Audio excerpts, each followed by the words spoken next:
earthvox podcast. The earthvox podcast. earthvox podcast. And we're live, and I'm panicking just the way I like it. Yeah, unprepared, cutting it too close. There I am. Right in my comfort zone. Oh man, never buy an Acer monitor. I bought what I thought was a nice monitor from Walmart. I guess that was my first mistake. And then, God, 6 months later, maybe, it started giving me problems. And then I realized, as long as I leave it on and never shut it off, don't, when you go into your energy saving settings and you say, oh, okay, go to sleep at this time, and stop using so much energy, power yourself off, go into standby mode. I just had a little bit of breakfast. That was probably a mistake. These are all of the tips that I wish I knew from professional broadcasters. If I don't shut the monitor off, I generally have no problems. But if I do, when I come back and turn it on, it has to have this period of warm up, because it's as if all of the pixels get scrambled, as if something is disconnected or overheated or underheated or any number of mysterious issues. So when I came into my studio this morning, and that's the other thing, it's usually only half of the screen, the bottom section of the screen, so it's not even a big deal. When I come into my studio this morning, the entire screen, and it goes to screensaver mode, in the Apple machines, the Macs. With the Earth, it's beautiful, because it's the earthvox podcast, so I really enjoy it. Silver linings. My monitor is stupid and broken basically right out of the box. But, I get to have a picture of the Earth around the clock, using up all of the electricity, contributing to climate change, which we'll probably talk about. I don't know how much politics I want to talk about today. I found politics to be quite nauseating over the last couple of weeks. Because, we're trying to get something done. There's budget bills that need to be passed. There's things that we're trying to do with our new president. There's goals we have to accomplish. But apparently everything is functioning the way it needs to be functioning, because it's nothing but a fight nonstop. Republicans, Democrats, doesn't seem to matter who when Donald Trump is involved. But the bill did pass, for better or for worse. I have that. We'll talk about that, potentially. I'm definitely not going to do an extra long show just so I can talk about the stupidity that is American politics. It drives me absolutely crazy. The more you dig, the more you discover, the more you learn, it's all just a bunch of bollocks. Because the politicians are really just the scapegoats for everything that the corporations want to do. We need you to relax regulations here, and this is going to cause some intense downstream effects for the constituents, and they're all going to be really mad at you because it happened. But that's what we pay you for, congressmen. No complaining now. We make sure you're all very rich and well off because you get to be the public's whipping boys for all of the things that we, the multinational corporations, want to accomplish across the planet. One of those being apparently wars forever in the Middle East. Nothing to report in that realm. Apparently, the ceasefire is continuing to hold, and fine, or blow each other up. Just stop bothering me about it. I talked about that a lot last week. Drop the bombs or don't. Just get over it. I mean, I'm really honestly surprised that someone hasn't just carpet bombed the entire region. Like, sorry, Israel, you're part of the problem too. So there's just gonna be no more Middle East. We're gonna bomb the shit out of it and turn it into ocean. The rest of the world that is tired of your stupid religious holy wars, we've just decided to turn it into an ocean. So we'll be holding interviews to see if we're going to allow you to join the rest of civilized society. Date TBD. Wow.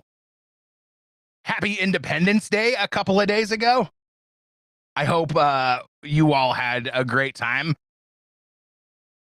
and didn't blow your hands off or toes off or burn yourself. I really hope nothing bad happens to you, because I don't really wish bad for anyone that doesn't wish bad for me. I learned I don't really like doing things outside.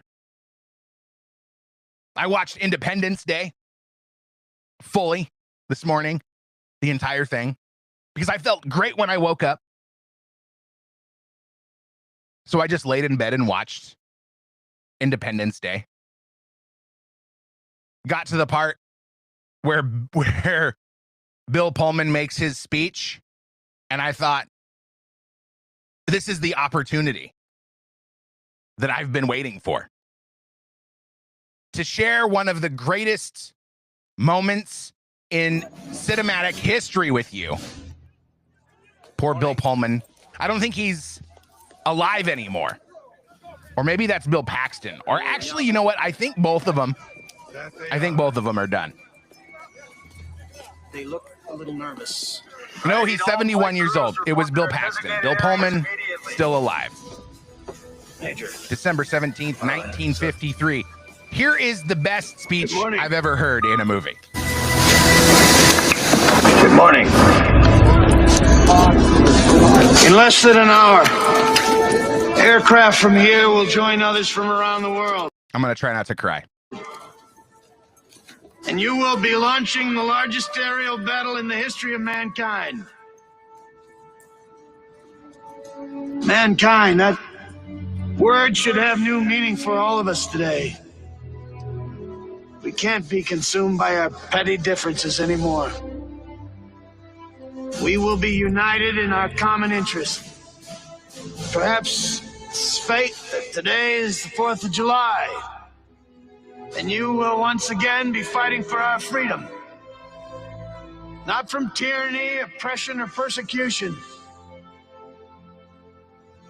but from annihilation. We're fighting for our right to live, to exist. And should we win the day, the 4th of July will no longer be known as an American holiday, but as the day when the world declared in one voice, we will not go quietly into the night. We will not vanish without a fight. We're going to live on. We're going to survive. Today, we celebrate our Independence Day.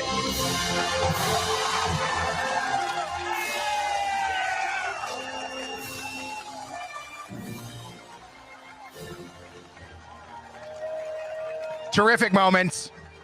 Terrific moments. And of course, the music, which adds to the emotion. This was back, of course, when we still were allowed to have national pride. Not anymore, it seems. If you want to have national pride, then you're a fascist. But I had a great Independence Day, I guess. I mean, aside from the whole part where I'm a big baby that doesn't like to go outside, I used to like the outdoors. And I mean, I guess I still like the coast. I like going to the beach, but usually that involves like staying in a hotel, going outside and walking in the sand for a few hours. And then what? You go through the same shops. I mean, if you're like me, when you visit the coast and you want to visit the same town over and over again, that all gets kind of old. So you just chill out, watch terrible hotel room TV, and look out the window at the beautiful coast. And I used to go camping all the time, and I used to do a lot of outside things, but I guess I'm just over it now. Like I've done it enough times. I don't like bees. I don't like mosquitoes. I don't like sunburns. I'm fragile. All right. We're all fragile. I mean, this is one of the things I constantly wonder, how did we become the dominant species on the planet? We get cold. We could die of just being outside too much, literally. Death from exposure, they call it. I got too cold and I died. I got too hot and I died.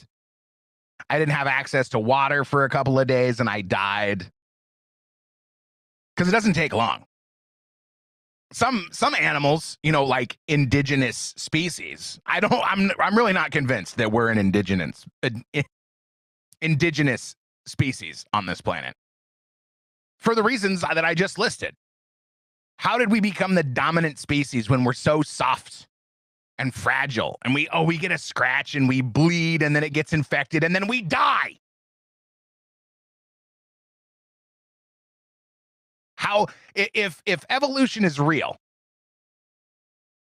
how did we evolve to be softer and weaker than a chimpanzee? Something to think about. Something I constantly think about. I mean, we're hairless. We have to have clothes. We have to live in houses or in caves or underground or something to protect us. We have to have fires to keep us warm and cook our food. And I mean, some of this might be, you know, for lack of a carefully thought out term, evolution. Because, you know, they say like when you go to Mexico, you don't drink the water because you're going to get really sick and terrible diarrhea and whatever.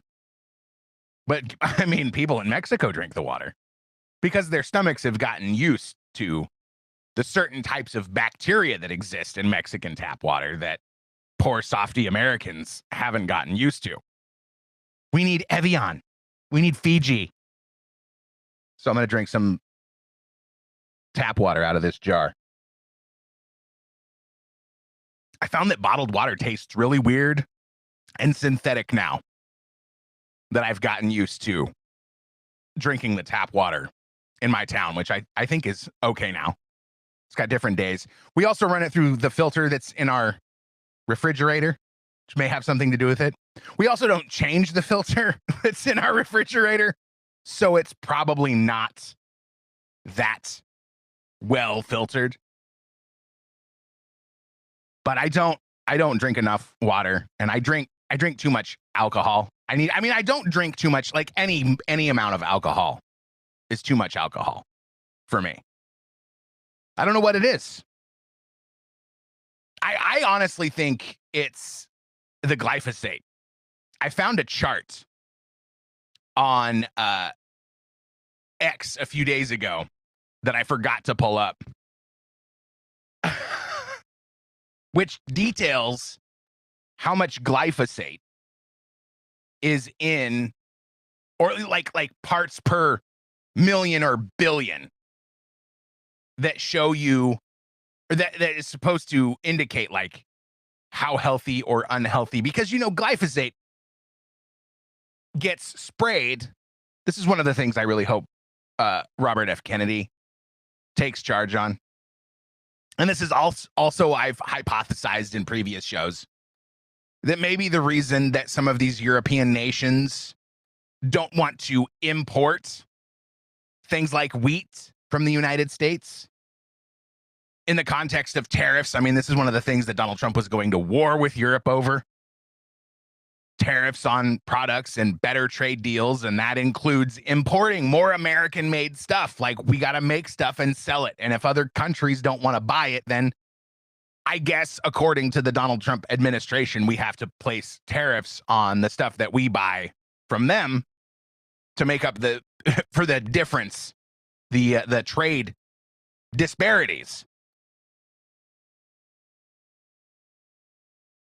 So keep in mind, I don't know that this is 100% accurate, but I've heard it from multiple sources.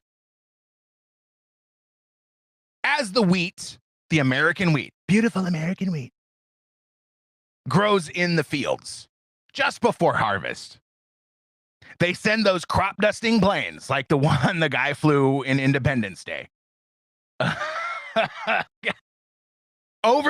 Flying over the field. I assume it could be a completely different. All right. They spray glyphosate all over the wheat because it acts as a desiccant and dries all of the wheat out, which makes it easier to process into flour. Glyphosate is known to cause cancer, and Bayer and Monsanto, the evil corporations, we'll call them, that do GMOs and pesticides, are being sued for the damage that glyphosate has caused to consumers.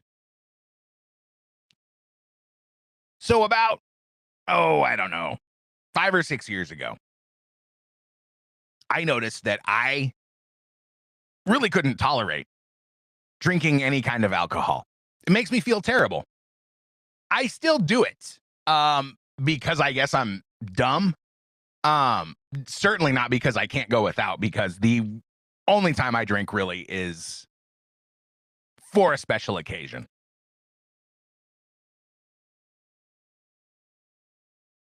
I realized if I have more than a couple of beers, I'm done.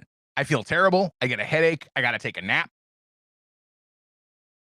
So I just kind of opt out generally. So then I thought, it's got to be gluten. I think I've brought it up before. I thought I had a gluten intolerance because you use a lot of wheat to make beer. But then I saw this chart on X that details how many parts per billion of glyphosate are in beer. Here's the chart right here, posted by @DiedSuddenly. Check out the video wherever videos are streamed. X, Rumble, YouTube, and Twitch, and you can see the graph for yourself. Tsingtao has the highest concentration of 49.7 parts per billion of glyphosate. Second, Coors Light, followed by Miller Lite, Budweiser, and Corona Extra to round out the top 5. From the bottom, Peak Organic IPA, 0 parts per billion. Followed up by Samuel Smith Organic Lager, and then Stella Artois Cider to keep it under 10 parts per billion. And this is a little bit of validation for me. Not only am I not one of those weird gluten intolerant people, but also I felt around the same time that I started experimenting with different ways to make myself feel better through diet, because I believe we can really control most of our health problems, if not all of our health problems, with our diet. I started thinking maybe all of the things that they tell us to stay away from. Eggs are bad. Red meat is bad. Carbs are bad. Everything's bad. And I think it's because, go gluten-free and see how fun it is to try to find something to eat. Try to stop eating seed oils, canola oil and safflower oil and sunflower oil and all of these oils that are terrible for you. Go try to find something to eat that doesn't contain these oils. Good luck. And if you want to try to eat organic stuff, you're just going to break the bank, lose your house, be living in a van down by the river. Am I right? So I really just have to say, no, thank you. The problem is you get in these social situations and you want to have a couple of drinks, relax, become the life of the party, be funny, have some good conversations. I spent about 20 minutes in the grocery store looking for an organic beer. And I couldn't find anything, so I bought cider. And that didn't really seem to help. It could just be the alcohol. And you know what? I'm fine with that. Because I feel generally awful when I drink any kind of liquor. And I'm really not that interested in experimenting. So I had 5 beers at my Independence Day celebration, and I felt terrible. I had to go inside and lay down on the couch and take a nap. I mean, I didn't really fall asleep, but I was just like, oh man, I overdid it or something. Something is not agreeing with me. And then there was a fire. Not at our place, not where we were hanging out, but we could see the fire across the valley. We could see the flames across the valley. And you know what was really impressive? About 20 minutes later, it was totally gone. And we could see like the emergency vehicles up there with their lights flashing. And I just wonder, like, what has happened in the last 10 years, 15 years? Because if you ask anybody, and I know I bring this up all the time, the wildfires didn't used to be this bad. Now, I didn't live my entire life in this wildfire country, but I've asked the people that have, and they agree. It's only been this bad recently, so it's got to be climate change, right? Except if you look at historic climate recordings, which have only been reliably kept since, I believe, 1910, you'll see that average temperature goes up and average temperature comes right back down. So why are we so absolutely insistent that it's something men are doing? It's been largely unreported that the Greek island of Crete, nice vacation destination, has been ravaged by wildfires. And I wonder, why haven't entire islands been burnt in the past? Lahaina was devastated. Malibu was devastated. And it's been getting worse and worse in California as it goes on. From Reuters, Greece battles wildfire on Crete for a third day as temperatures rise. No real explanation as to how the fire started, except that 90% of wildfires are caused by people mismanaging their campfires, not properly maintaining their forests or their electrical wires. But let's all go out and say that it's climate change that's causing all of these wildfires. I am a little more suspicious than that, as you know. And I learned that, in fact, Crete is governed by regional governor Stavros Arnotakis, aligned with the center-left, I like how they put center in there, Pan-Hellenic socialist movement. And I just can't help but think, what are the most socialist states that you can think of in the United States where all of the terrible wildfires are, coincidentally? Hawaii? California? Washington, Oregon, Canada, other places as well. Probably some red states. The point is, it's deliberate, in my opinion. Because you got to move out of the sticks. You got to submit to more governance. You got to submit to higher taxes. It's another tool for growing the government. And it's another thing, apparently, to blame Donald Trump for. It's just mind-blowing that people don't see between the lines. They don't see the goal is to take your freedoms away. Oh, you don't want to be, you don't want to live under communist tyranny? You don't want to live under the boot? You don't want to move into the smart city where you'll own nothing and you'll be happy? Well, then we're just going to burn it to the ground. We're going to keep burning your towns and villages and forests until you submit to the climate change agenda. The same thing that happens with mass shootings. We're going to keep killing your kids until you submit to the gun control agenda. Is it really that far-fetched? Am I crazy? Do the dots not connect in the same way for you? Let me know in the comments. There was a flash flood in Texas.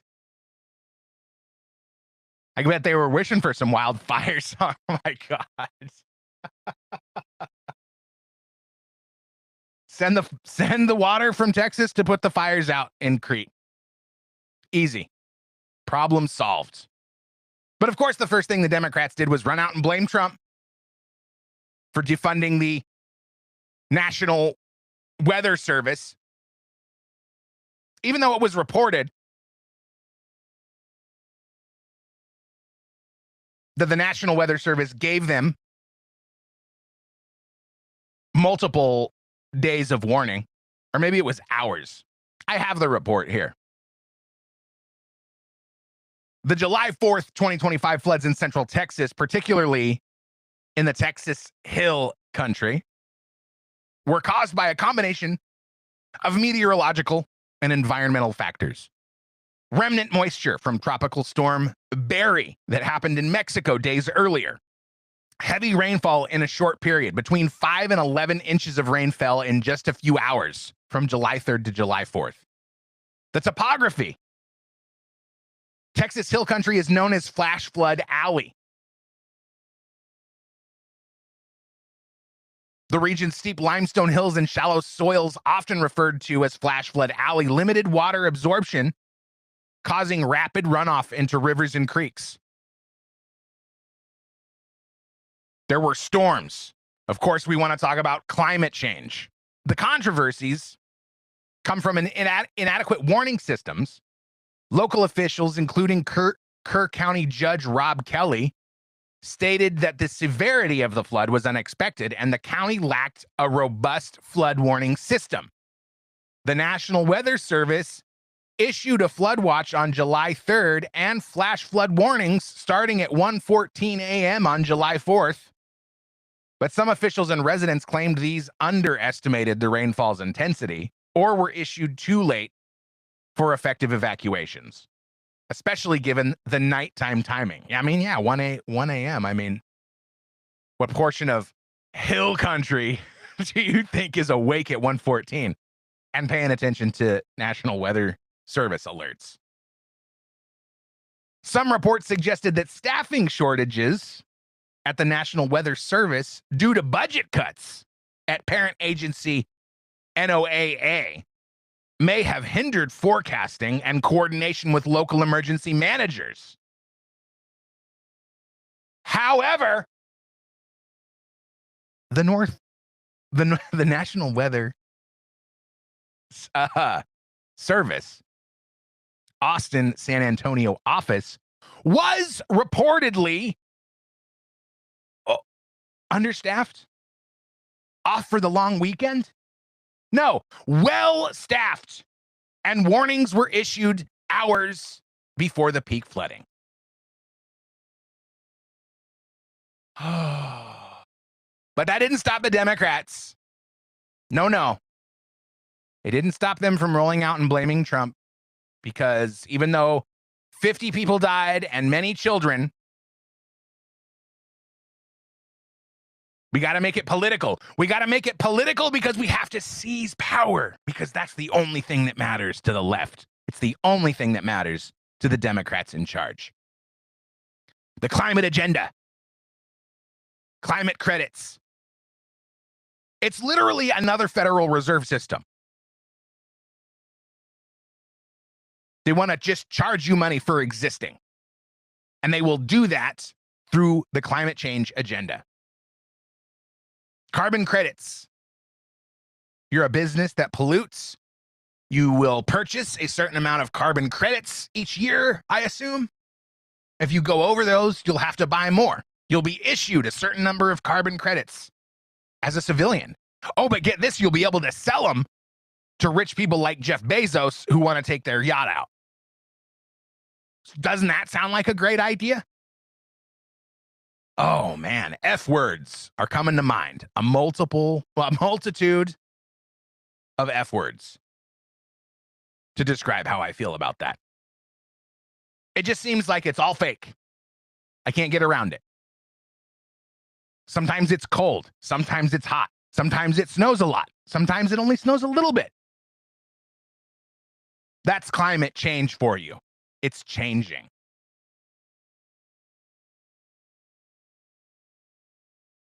They're looking into getting rid of chemtrails, which of course has been roundly ridiculed. But Marjorie Taylor Greene introduced legislation to make dispersing. Oh, damn it. Or no. An earwig. Well, that was cool. We got earwigs, apparently. I feel like I need to tell my wife. I'm gonna. And I can do it from my computer. Isn't that cool, guys? Mac. I'm telling her, I just got bit by an earwig.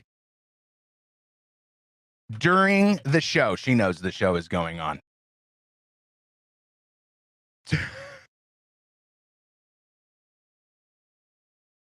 She said sick. Oh, we have fun. Yeah, we're gonna have to call the Orchid Man, apparently. It's getting out of control. I got those little the pesticides. I know I just spent the beginning of the show talking about how terrible glyphosate is, but I don't eat my grass, all right? And I don't feed it to my kids or my dogs. They make the little jugs of pesticide that you can plug your hose into, attach your hose to. And then you spray your grass and surrounding area, and it's supposed to get rid of fleas and ticks and earwigs and spiders and, all the shit you want to keep out of your house, generally. All of the things that make me not want to go outside. And I never use a full jug. But on two out of the 3 jugs that I went to because I go to the store and I go, I need this stuff. Do I have enough at home? I better buy another jug. 2 of the 3 leftover jugs that I tried to use about a week ago they would no longer supply pesticide to mix with the water. I was basically just watering the weeds. And it seems to have not had a great effect because I'm overrun. I'm absolutely overrun. But they were getting into all of like our pool toys and causing issues. We find them underneath the floor mat in the kitchen by the sink, because they want the moisture, the little bastards. So I'll have something to talk about for another few weeks. My war with the earwigs. Boy, what an awesome segue. That was cool. Exciting, spontaneous content is why you come to this show, which streams live at Sunday, 11 a.m. And you can find the audio-only version shortly thereafter on all your favorite podcast platforms. Elon Musk announced Grok should be performing better. And I noticed on the web browser version, we have, it says Super Grok now. Check that out on the video streaming on YouTube. And all right. Says Super Grok. But I wonder, I mean, I haven't noticed a difference. I've noticed political bias that I have to ask it to remove time and time again, especially with any hot button issues. I don't remember. I gotta look through my notes. I'm sure I'll remember what happened, what was so. Oh, that's right. Some tech companies laid off some people. We'll probably get to that because it's not so political. Obviously, I talk about politics even when I don't want to talk about politics. But I just wonder, when Elon Musk says Grok should be performing better, how many people will go in and use it and go, oh yeah, it's working better, even though like he could just say that to generate some hype, because that's how the market works now. You just say a thing is good and everybody's like, oh, he said it's good, so it must be good. Or they say it's bad and oh, it's terrible. Have you noticed how terrible this thing? Just a bunch of sheep marching in lockstep. Elon Musk also announced he was going to be starting a new political party. So I asked the new improved Grok to tell me about it. Elon Musk has announced the formation of the America Party, aiming to challenge the U.S. two-party system, which he calls a uniparty that leads to wasteful spending. The move follows his fallout with President Donald Trump over a $3.3 trillion spending bill Musk criticized as fiscally irresponsible. He claims the party will represent the 80% in the middle and plans to focus on a few key congressional seats in the 2026 midterms to influence legislation. However, the party has not been formally registered with the Federal Election Commission, and experts note significant hurdles, including ballot access and the entrenched two-party system. If you want to see, I'm in favor of this, by the way, but if you want to see the uniparty in action, watch them fight this America Party tooth and nail. I mean, how many years? If Elon Musk is really serious and is doing this to actually benefit society and not just gotcha Donald Trump, how many years do you suppose it's going to take before the America Party candidate can actually get onto the ballot? I wonder how long. I mean, I gotta ask Grok. How long did it take the Libertarian Party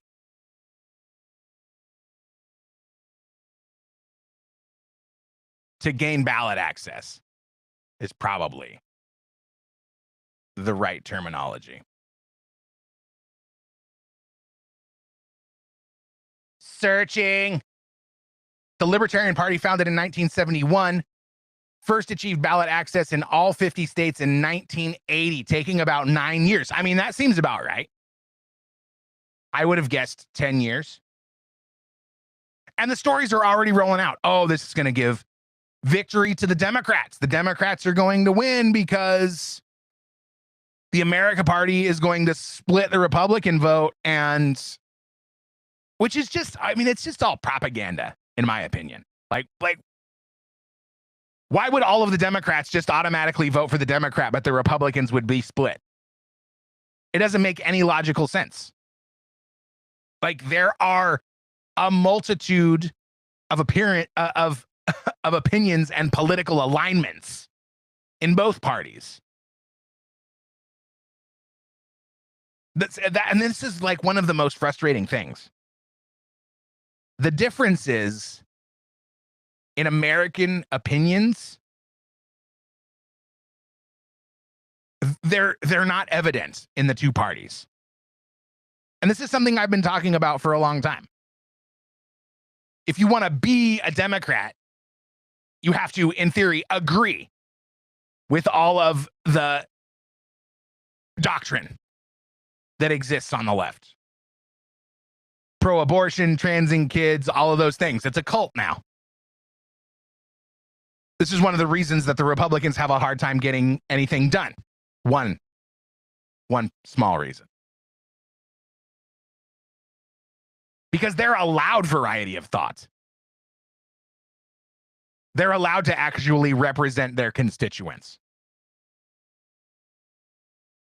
But the political system doesn't like outsiders. That's why they hate Donald Trump and want to resist everything that he's doing, because they have to create this appearance for the public. They have to create this perception that everything Donald Trump is bad. Everything that he wants to accomplish is bad. He's bad. His followers are bad. It's all bad, bad, bad. Because they can't allow it to take hold. They can't lose their status quo. And it's like, I mean, it's like what, like Caitlin Clark is the Donald Trump of the WNBA. And it's sad. Have you seen? I mean, you must have seen, because it's being used as a cultural weapon as well. Everything that Caitlin Clark, the WNBA player, has been suffering since she's started her professional career with the Indiana Fever. She was this incredible record-setting player that came out of the University of Iowa, went to a Catholic high school. Ever since she got in to the WNBA, it's been constant, I don't know, demonization, abuse. And it's really interesting. Like, I asked Grok, why do other players hate Caitlin Clark? And they're like, oh, well, she's getting all this hype. She's getting all this media attention. Her jersey sales are 750% higher than anyone else's. She's a rookie. That contributes to some of it. Competitive rivalries. And you get a little further into the explanation, and you see, oh, racial and cultural dynamics. Clark, a white straight woman in a league where 63.8% of players are black and a significant portion identify as LGBTQ+, has been framed by some as benefiting from white privilege or pretty privilege. So that should make it okay, right? You're white and you're pretty, so we can just beat you up. No, this is the cultural message that they want to send. It's okay to be terrible to white people. It's okay to be a racist as long as you're not white. And jealousy. That's, of course, what I think. They're jealous that she's white, that she's pretty, and that she's extremely talented. And I get mad. I get mad when I see her being deliberately abused and everybody just stands around and watches. Oh, yeah, well, she's white and pretty and talented, so who cares? Who cares what happens to her? It should all be fine because she's white and pretty and talented. We're allowed to abuse people that we don't like. That's the cultural message. That's how we should all be behaving. We're allowed to just have no ethics and no morals and no class. Absolutely no class.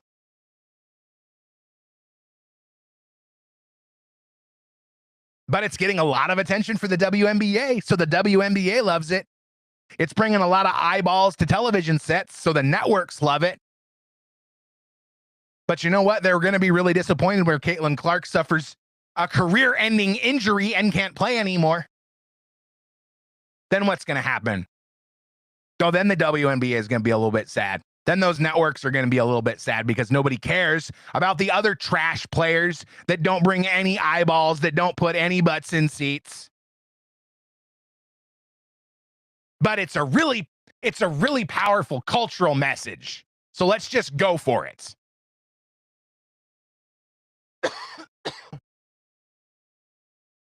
Let's let these brutes beat the crap out of this poor little white girl for the crime of being good at basketball, for making people actually care about the sport. Let's just be jealous and classless and punish her for existing. Because that's the message that the globalist elites and the foreign interests that want to destroy the country want to spread to its population. Because it's destructive. It's divisive. And we can't have any kind of unity. We can't have the country come together around Caitlin Clark and benefit the WNBA, benefit women's sports in general. It's like the same thing with letting trans players play the sport. It's the same technique. They're hoping everybody's going to tune in to watch Leah Thomas, or what's his real name, Will, dominate women's swimming because he couldn't even break the top 50 in men's swimming. And somewhere along the line, I'd be willing to bet, although there's no way it would ever come to light, somebody is putting these people up to this. Because all these players have agents. All of the actors that go out and make fools of themselves by making political statements, the musicians, they're bullied into taking a political side by being told our agency won't represent you unless you go out and make this political statement. The arenas won't book you unless you go out and make this political statement. Now, in the case of the WNBA, I'm sure it's different. These players are under contract, but they say, hey, it'll be really great. You'll get a lot of attention if you're the player that shoves Caitlin Clark to the ground. You'll be on Sports Center. Because the giant propaganda machine is working to separate you into smaller and smaller groups so that you are easier to manipulate and ultimately conquer. That's the goal. That's what's coming. That's what they've been working so hard on for the last 15 years.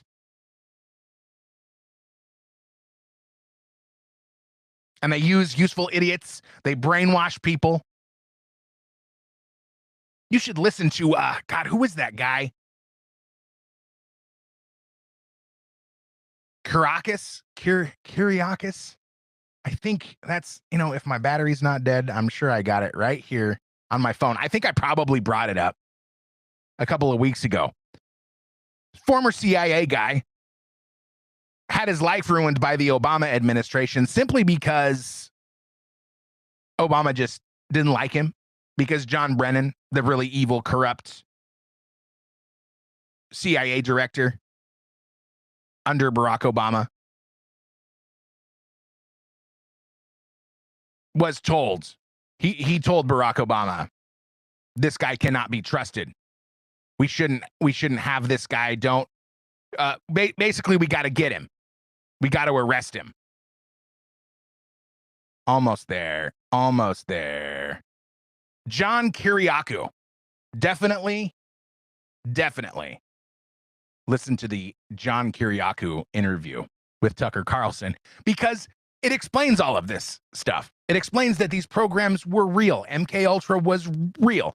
Brainwashing people was real. Encouraging people to go commit atrocities so that the FBI could arrest them were real operations. They really actually did these things. And I think that's what happens in wildfires. I think that's what happens in school shootings. And I think that's what happened in this crazy story about Wes Rowley, the guy who basically, I don't know what, ambushed. It's all very suspicious. It's very, very suspicious. But this headline from Fox News: suspected shooter in Idaho firefighter ambush identified. Wes Rowley was identified by police as suspect in calculated brush fire ambush. So the story goes that Wes Rowley started some wildfires to lure in these firefighters so that he could ambush them from up in a tree. There's not a lot of solid evidence. There's no motive. Very, very suspicious. Also, it was responded to by battalion fire chiefs. Why were battalion fire chiefs responding to a brush fire in Idaho? Is that a normal thing? I mean, I don't have any firefighters to interview. It doesn't seem like a battalion chief would have enough spare time to respond to reported wildfires. But that's the story. Started some wildfires, climbed up in a tree, waited for these firefighters to show up, and then killed 2 and injured 1. And nothing is known about him. But of course, plenty of stories, plenty of potential. Oh, he was literally, like every story that you hear about school shooters, it's all the same thing. It's all the same. Oh, he was troubled. He wanted to be a firefighter at one point, but investigators, the fire chiefs, they wouldn't have him. So he was. No, I think this is all obfuscation. I think they don't really have any idea about what happened, and they're being told not to ask questions. So they're giving you 5 different answers about what could potentially be the problem. I mean, who knows if this guy even existed? This could all be a propaganda operation to make firefighters fearful when they respond to wildfires. Why? Because they want your towns to burn so that you'll submit to the climate change agenda. I mean, this is completely unprecedented. A guy starts some fires, climbs up in a tree because he knows that firefighters are going to come right through this area and he'll be able to shoot them. Boy, that's hard to wrap my head around. How does he know where they're coming from? How does he know who's responding? How does he know when they're going to respond? How does he know that he's not going to burn up in that tree waiting for firefighters to show up? How indeed? Very suspicious. And I think it's the same playbook as defund the police. It's the same playbook as calling politicians fascists. It's the same playbook as calling actors and musicians misogynists.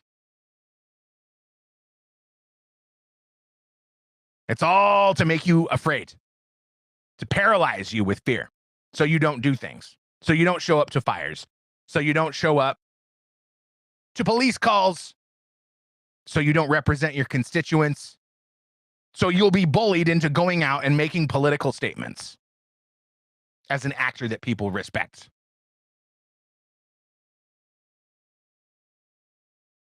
Curse this culture.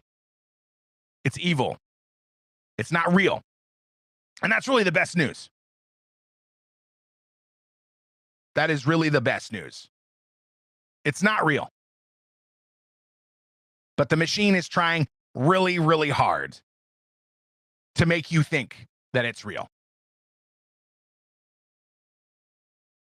Donald Trump rolled out and made a statement about gas prices. And this, of course, set the world on fire. In a short period of time.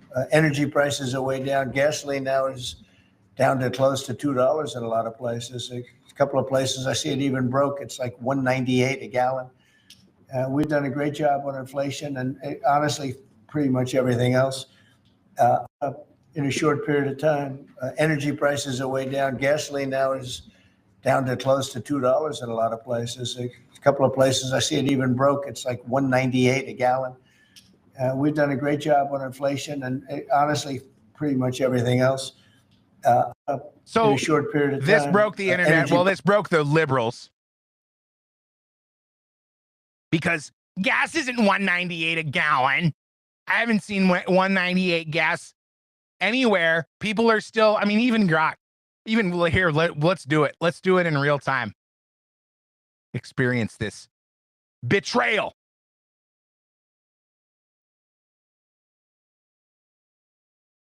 Where is gas? $1.98 per gallon. I should have asked it for a simple answer.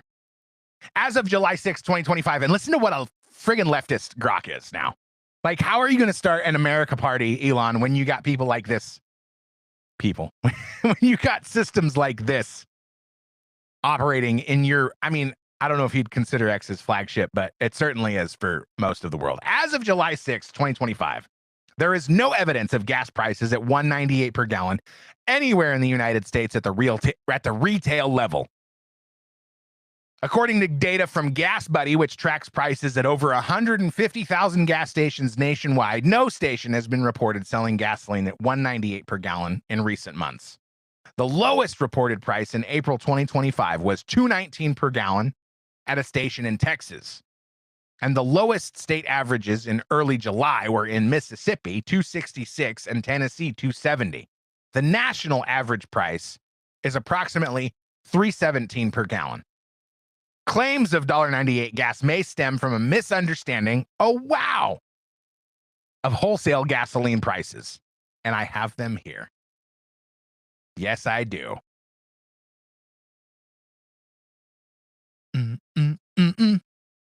Internet takes a long time to load. Here we go. Probably not a heavily trafficked website is the reason. But here we go from Business Insider. Wholesale gas at $2.12 today. But check this out. Over here on the right, if you're watching the video on YouTube, X, Twitch, and Rumble, 52-week low, $1.85. $1.85. But yeah, gas is not, it's not $1.98 anywhere. Because these leftists are so dumb. They don't understand retail markup and state taxes. But honestly, I don't know if it's widespread stupidity. I mean, maybe it is. I mean, like maybe we've cultivated this culture that doesn't call. I mean, I'm reminded of like American Idol. And there was this singing competition show on FX that was like trying to trick the really terrible singers into thinking that they were great singers, and they made a show about it. Pretty terrible. But American Idol specifically.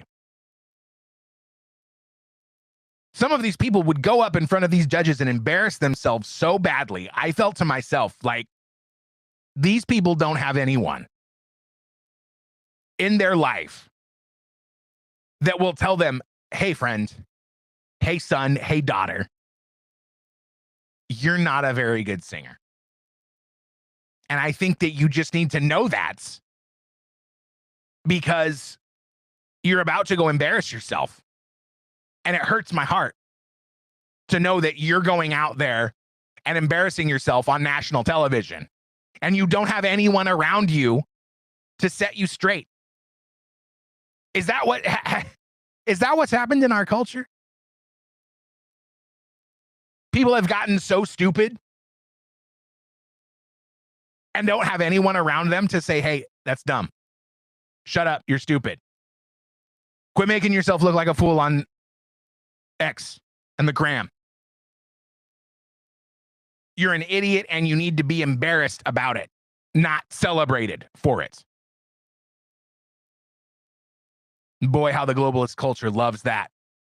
Look at how stupid these Americans are. Look how stupid all of these people are. I think it's all part of the revolution.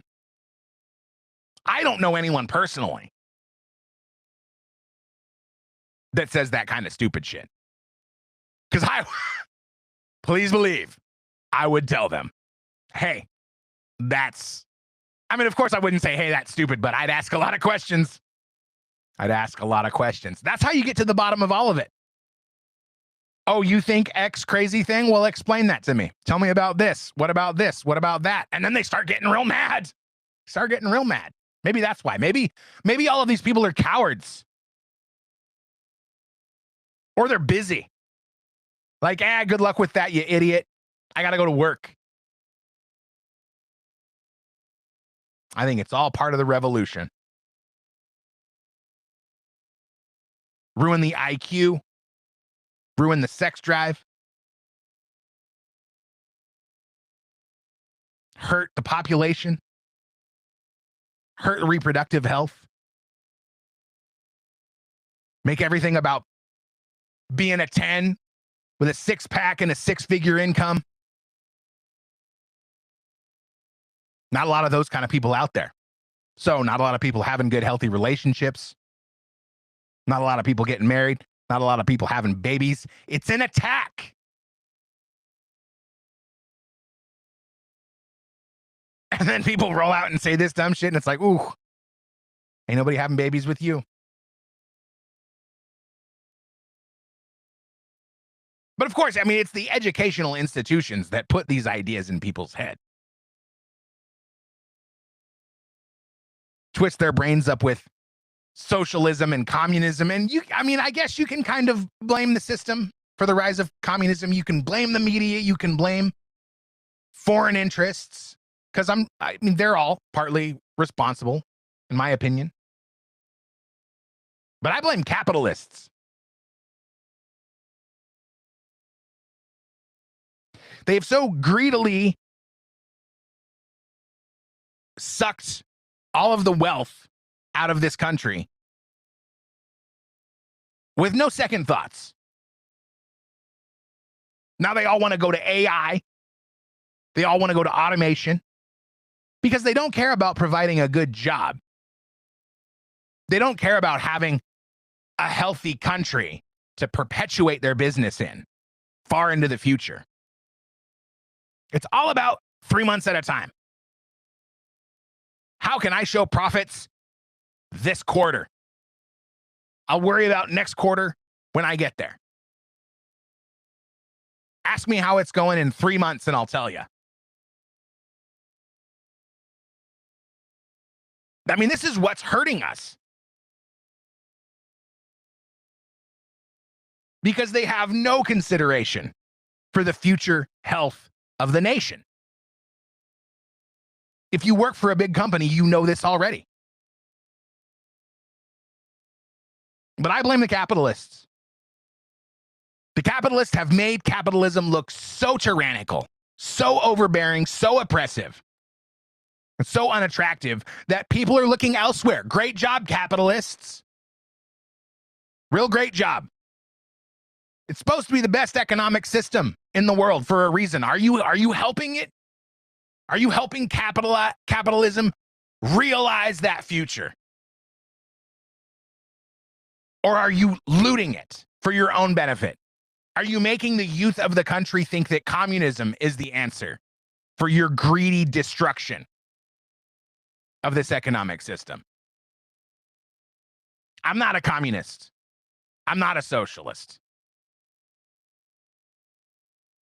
And whatever we have in this country is not capitalism. But it's what everybody says it is. So we're supposed to feel good when Microsoft lays off 9,000 employees. Oh, it's just capitalism. They'll find another job somewhere else. I especially blame the lefty big tech corporations. See, they hired all of these brainwashed communists right out of college. and let them basically, I mean, you remember seeing those videos?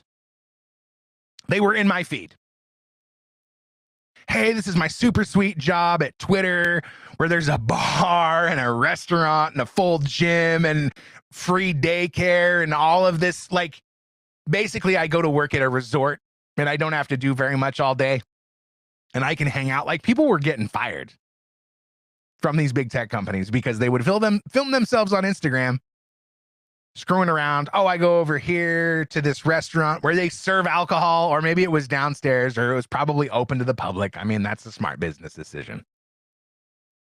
Then I go take a nap, then I do this, then I do that, and I don't really have to do all that much. And then somebody from HR saw that video and said, all right, you gotta get out of here. I mean, you're doing great things for recruitment, but you're really hurting the stock price. People see that we've got 10,000 people that are just screwing around, not really getting anything done. They don't like to see that. And the shareholders don't care how great your job is either. So what's the purpose? Then as soon as the economy takes a dive, they're all fired. And who are they mad at? Oh, they're mad at Donald Trump. So what do? They get a sign and they go protest against Donald Trump. And they're protesting in favor of communism because it's the capitalist system that's left them unemployed, destitute, right? Back to mom's basement, collecting unemployment.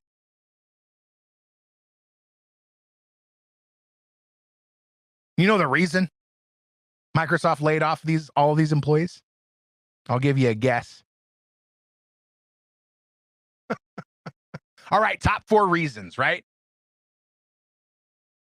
Organization, restructuring. Microsoft is streamlining its corporate structure by reducing management layers to improve decision-making and operational efficiency.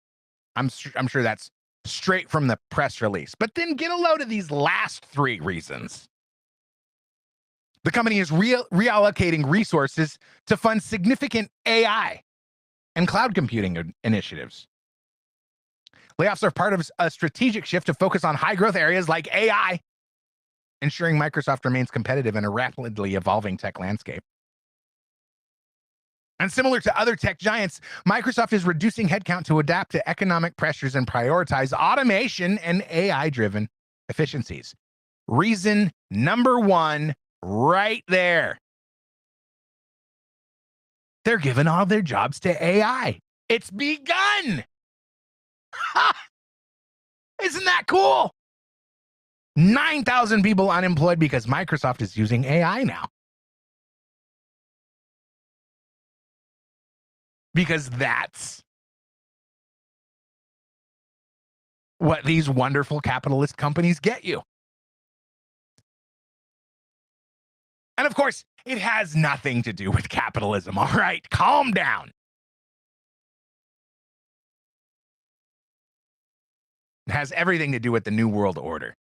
It has everything to do with crony capitalism and greedy companies that don't give a damn about who they're hurting. And this is how corporations behave in communist countries as well. But since it makes the government rich, everybody's kind of okay with it.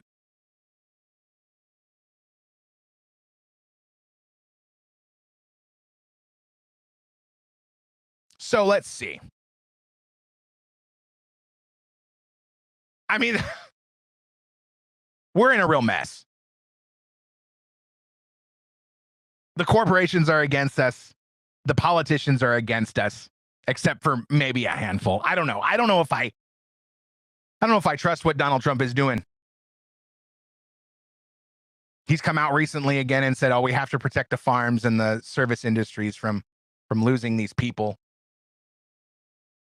But at the same time, he wants ICE to go deport as many people as possible, which is why they're going to farms and hotels, because that's where they know that they can find the people. I mean, imagine being Tom Homan right now. But we did get the big, beautiful bill We're really excited about it. Except that Lisa Murkowski got to add a whole bunch of pork into it for her own whatever satisfaction. I had the window up, but I closed it. What did Lisa Murkowski add to the BBB to earn her vote in favor? There were 3 senators that weren't going to vote for the bill, which basically killed it in the Senate. But Lisa Murkowski was allowed to add a temporary exemption for Alaska on food stamps,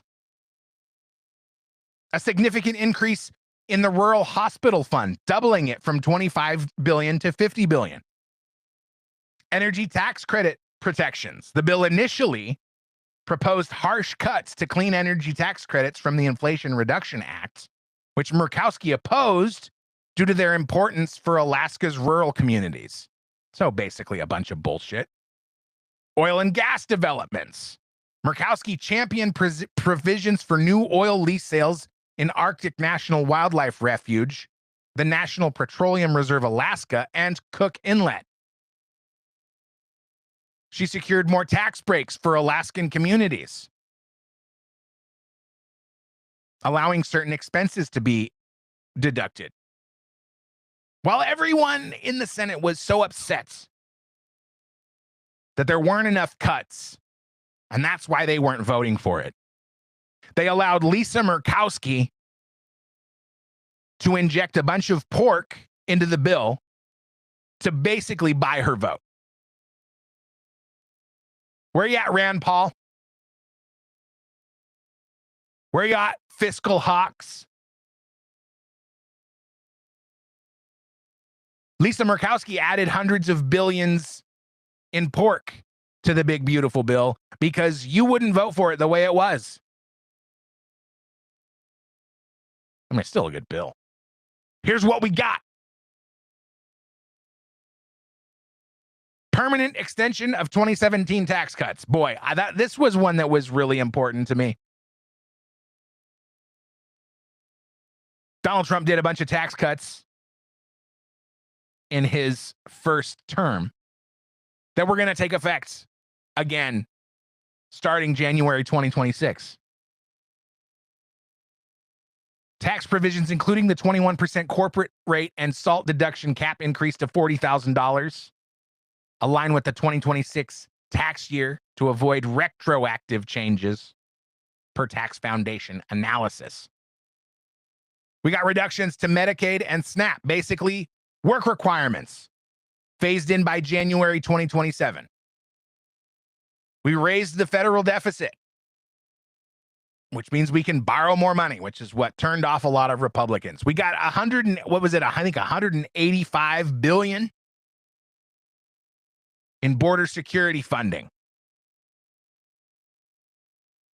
We got tax exemptions for tips and overtime effective January 1st, 2026. Forbes indicates tax exemptions for tips up to $25,000 and overtime pay up to $12,500 apply to the 2026 tax year.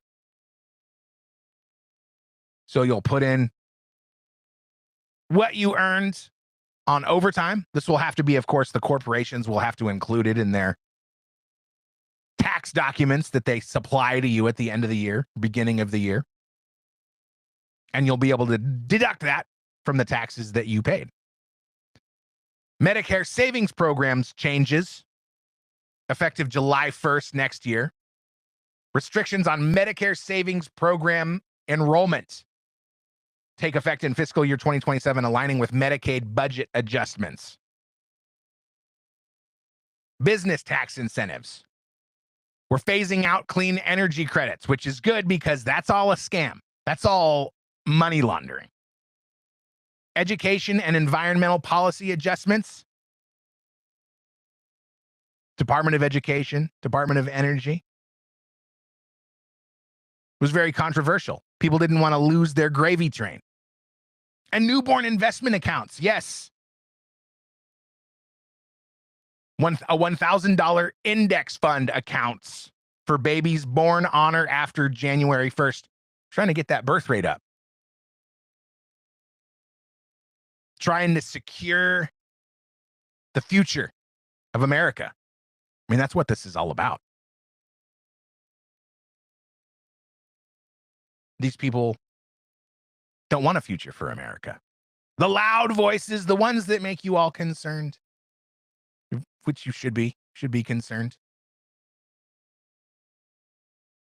There's bad people. They want to get rid of the last free country, the last truly free country in the United States. Because they seem to think for some reason that they can ingratiate themselves to the tyrants, as if history hasn't shown that those are the first people to go when the tyrants roll around. But you know what? You know the good news? We got the big, beautiful bill. And you know what? If you're not happy about it, if you're upset, I just have this message for you. We don't get everything that we want. We just don't. I'm sorry. It's a hard fact of life, especially in politics. You don't get everything you want. You got to take the good with the bad. And we got a lot of good. And we're only 6 months in, baby. There's a lot of time left to go. So make sure you're back here Sunday, 11 a.m. for the next show, and I will tell you all about it. Make sure you also follow me on X. I need those followers. I only get bots because, I don't know, some shitlib in the offices of X doesn't want me to reach you.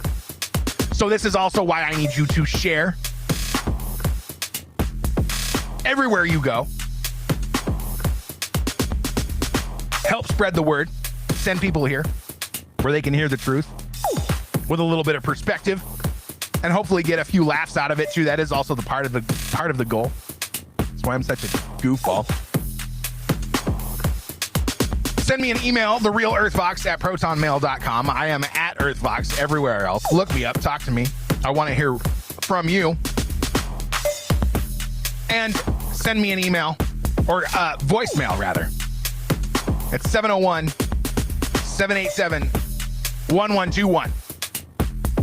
I hope you have a great week. I'll be back.